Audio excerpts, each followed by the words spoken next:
ఇటీవల YCP party అంటే రాష్ట్రంలో ఏ సమస్య దొరక విశాఖ స్టీల్ ప్లాంట్ను కూటమి ప్రభుత్వం ప్రైవేటైజేషన్ చేసే ప్రయత్నం చేస్తుందని చెప్పి ఒక విష ప్రచారానికి తెరదీసి ఆ లేనిపోని ప్రేమను కురిపిస్తుంది. అసలు విశాఖ స్టీల్ ప్లాంట్ భూములు అమ్మాలి అనుకున్నది ఎవరు? అసలు అక్కడ రాజధాని కడదాం, భూములు మొత్తం కూడా అమ్మేసి స్టీల్ ప్లాంట్ని లేపేసి అక్కడే రాజధాని కడదాం, ఆ భూముల్లో రాజధాని కడదామని చెప్పి కుట్రకు తెరదీసింది ఎవరు? ఈ విషయం నేను చెప్పాలా, మాజీ సీఎస్గా ఉన్నటువంటి ఎల్వి సుబ్రహ్మణ్యం గారే మాట్లాడారు. సరే, అది మన దగ్గర వీడియో ఉంది, నేను చూపిస్తా. కానీ కూటమి ప్రభుత్వం ఏం చేసింది, జగన్మోహన్ రెడ్డి ఏం చేశాడు?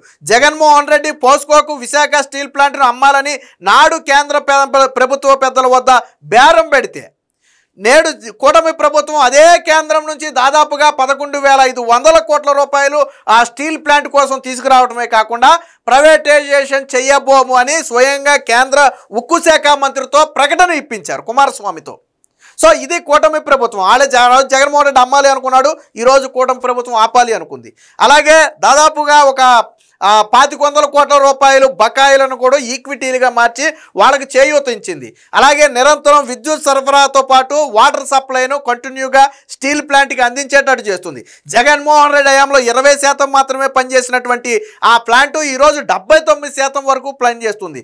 ఇప్పుడు కూటమి ప్రభుత్వం వచ్చిన తర్వాత లాభాల బాట పట్టినటువంటి ఆ ప్లాంటు జగన్మోహన్ రెడ్డి హయాంలో నష్టాల్లో ఉంది. మరి ఇన్ని రకాలుగా కూటమి ప్రభుత్వం వైజాగ్ స్టీల్ ప్లాంట్ కోసం పోరాడుతుంటే విశాఖ ఉక్కు ఆంధ్రుల హక్కు అనే నినాదాన్ని తీసుకుని గతంలో చంద్రబాబు గారు అపోజిషన్లో ఉన్నప్పుడు స్టీల్ ప్లాంట్కి అండగా నిలబడ్డారు. జగన్మోహన్ రెడ్డి పోస్కోకు అమ్మాలని చేసినటువంటి కుట్రలను ఆ రోజు బట్టబయలు చేసి ఆ రోజు అడ్డుకున్నారు. మీకు గుర్తుందో లేదో, గతంలో ఆ అద్వానీ ప్రధానమంత్రిగా ఉన్న సమయంలో కూడా విశాఖ స్టీల్ ప్లాంట్ కష్ట సమయంలో ఉంటే నాడు కేంద్రాన్ని ఒప్పించి కొంత నిధులు తీసుకొచ్చి విశాఖ స్టీల్ ప్లాంట్ని కాపాడినటువంటి చరిత్ర తెలుగుదేశం పార్టీది. సో చాలామందికి చరిత్ర తెలియకుండా మాట్లాడతారు. అంతెందుకు, ఈ 17 నెలల్లోనే 15,000 కోట్ల రూపాయల లబ్ధి విశాఖ స్టీల్ ప్లాంట్కి జరిగింది. అందులో 11,500 కోట్ల రూపాయలు కేంద్రం ఇస్తే ఒక 2,500 కోట్ల రూపాయలు కూటమి ప్రభుత్వం ఈక్విటీలుగా మార్చింది, భారాన్ని తగ్గించింది. మరి ఎవరు విశాఖ స్టీల్ ప్లాంట్కి మంచి చేశారు? కొంతమంది పెయిడ్ ఆర్టిస్టులు, కొంతమంది పెయిడ్ జర్నలిస్టులను అడ్డం పెట్టుకుని విశాఖ స్టీల్ ప్లాంట్ మీద విషయం చెబుతున్నారు. ఇటీవల చంద్రబాబు గారు మాట్లాడినటువంటి మాటలను వైసీపీ తిప్పి చంద్రబాబు నాయుడు బెదిరిస్తున్నాడు, భయపెడుతున్నాడు అని చెప్పి మాట్లాడారు.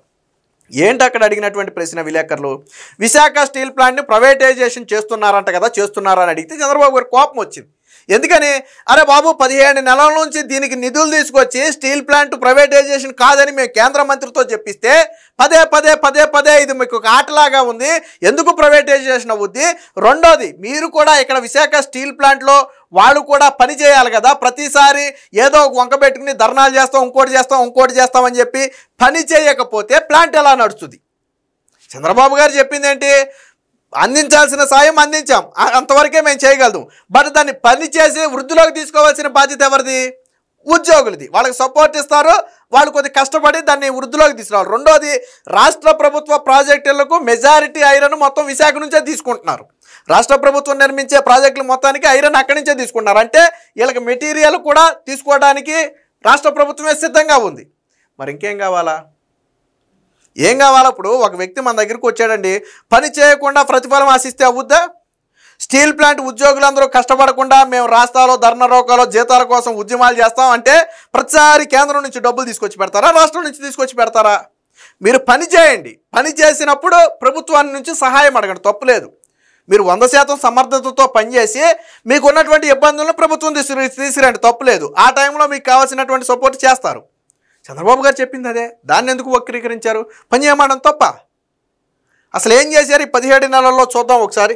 అసలు జగన్మోహన్ రెడ్డి గతంలో అమ్మాలనుకున్నదే జగన్మోహన్ రెడ్డి. అలాంటి జగన్మోహన్ రెడ్డి ఈరోజు ముసలి కన్నీరు గారిస్తే అందరూ అయ్యో బాబోయ్ అంటున్నారంటే నాకు అర్థం కాదు. అసలు జగన్మోహన్ రెడ్డి ఏం చేయాలనుకున్నాడు చూపిస్తా చూడండి.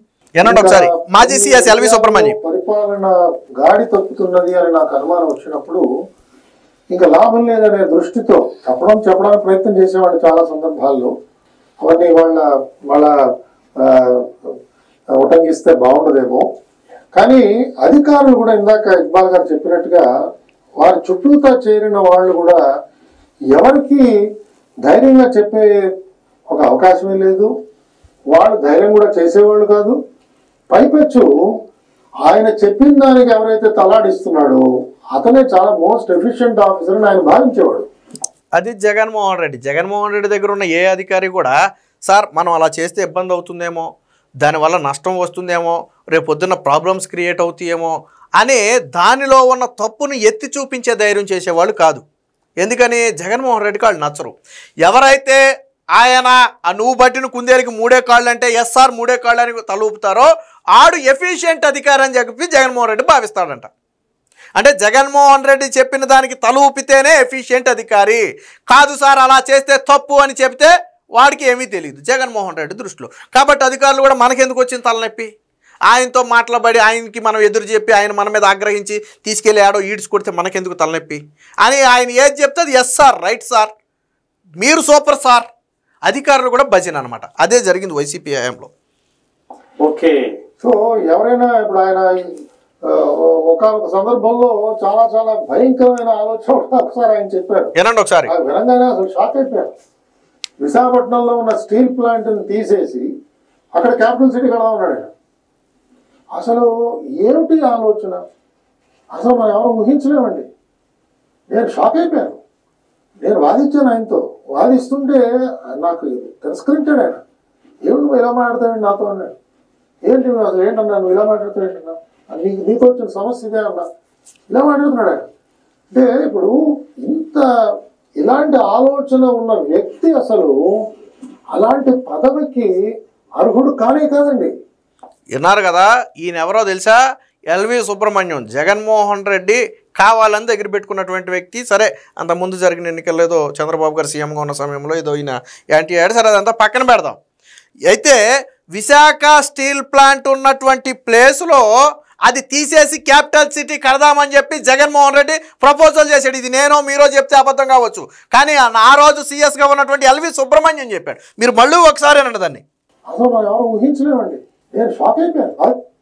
విశాఖపట్నంలో ఉన్న స్టీల్ ప్లాంట్ తీసేసి అక్కడ క్యాపిటల్ సిటీ కడదా ఉన్నాడు. అసలు ఏంటి ఆలోచన, అసలు మనం ఎవరు ఊహించలేమండి. అది అంటే విశాఖ స్టీల్ ప్లాంట్ను అమ్మేయాలి అనుకున్నది ఎవరు, అక్కడ తీసేయటం అంటే ఏంటి, దాన్ని అమ్మేయటం, దాన్ని పూర్తిగా అక్కడ నుంచి తప్పించి ఆ భూముల్లో క్యాపిటల్ కట్టాలి అనే ఒక సంకుచితమైనటువంటి ఒక భయంకరమైన, ఇందాక ఆయన చెప్పినట్టుగా ఒక భయానకమైనటువంటి నిర్ణయం. అది ఆయన వినగానే మనకి ఉలిక్కిపాటు వస్తుంది. విశాఖ స్టీల్ ప్లాంట్ తీసేయడం ఏంద్రా బాబు అని చెప్పి ఉలిక్కిపాటు వస్తుంది. ఎందుకంటే దాని భూముల మీద జగన్మోహన్ రెడ్డి కొన్ను ఉంది. సో అక్కడ క్యాపిటల్ సిటీ కడదామన్నాడంట. మరి ఇప్పుడు చెప్పండి, విశాఖ ఉక్కుకి విశాఖ స్టీల్ ప్లాంట్కి వెన్నుపోటు పొడవాలని చూసింది ఎవరు? ఇది నేను చెప్పలా, ఎల్వి సుబ్రహ్మణ్యం. నాడు చీఫ్ సెక్రటరీగా రాష్ట్ర ప్రభుత్వంలో అత్యున్నత అధికారిగా ఉన్నటువంటి ఎల్వి సుబ్రహ్మణ్యం చెప్పినటువంటి మాట. కాదు అలా ఎలా చేస్తామని వాదిస్తే ఏందన్నా నువ్వు అన్న అంటాడు. ఎల్వి సుబ్రహ్మణ్యాన్ని జగన్మోహన్ రెడ్డి అన్న అంటాడు. అప్పట్లో గౌతమ్ సవాంగ్ డీజీగా ఉన్నాడు, ఆయన కూడా అన్న అని పిలుస్తాడు అనుకోండి. ఏందన్నా నువ్వు అలా మాట్లాడతావు, నీతో అదే పెద్ద చిక్కు వచ్చి పడింది, నువ్వు చెప్పిందేనో అని చెప్పి జగన్మోహన్ రెడ్డి వితండవాదం చేశాడంట. ఇది నేను చెప్పరా, స్వయంగా ఆయన చెప్పినటువంటి మాట. ఇది అర్హుడు కానే కాదండి, సీఎం పదవికి అర్హుడు కాదు అలాంటి వ్యక్తి. అదే చెప్పేది. సమాజానికి పొంచి ఉన్న ప్రమాదం ఇలా ఉందండి. సో ఇది విశాఖ స్టీల్ ప్లాంట్ గురించి. సరే మిగతా అన్ని పాలిటిక్స్ అనుకోండి, దాన్ని కాసేపు పక్కన పెడదాం. ఇప్పుడు కూటమి ప్రభుత్వం ఏం చేసిందో ఒకసారి చూద్దాం. కూటమి ప్రభుత్వం వచ్చిన తర్వాత ఎవరు విశాఖ ఉక్కుకు సపోర్ట్ చేశారో, ఎవరు వెన్నుపోటు పొడిచారో ఇక్కడ సింపుల్గా కాదు అని ఎవరైనా చెప్పగలిగితే చెప్పండి, ఇవి తప్పు అని ఎవరైనా చెప్పగలిగితే చెప్పండి. సో విశాఖ స్టీల్ ప్లాంట్కి ఎవరేం చేశారంటే పరిరక్షణ అంశానికి సంబంధించి వైసీపీ పొస్కోకు అమ్మాలని కుట్ర చేస్తే, నిందా చెప్పింది అదే, పొస్కోకు అమ్మాలని కుట్ర చేస్తే ప్రైవేటీకరణ అవ్వదు అని కేంద్రంతో ప్రకటన చేయించింది కూటమి ప్రభుత్వం. ఎవరు మేలు చేశారండి? అలాగే రివైవల్ ప్యాకేజీ అనేది వైసీపీ పాలనలో సున్నాగా ఉంటే 12,000 కోట్ల రూపాయలు కూటమి ప్రభుత్వంలో అరేంజ్ చేశారు. అంటే అది మళ్ళీ తిరిగి నిలదొక్కుకోవడానికి సహకారం అందించారు. జగన్మోహన్ రెడ్డి 100 కోట్లు కూడా ఇవ్వాల. మరి ఎవరు సహకరించారండి విశాఖ స్టీల్ ప్లాంట్కి?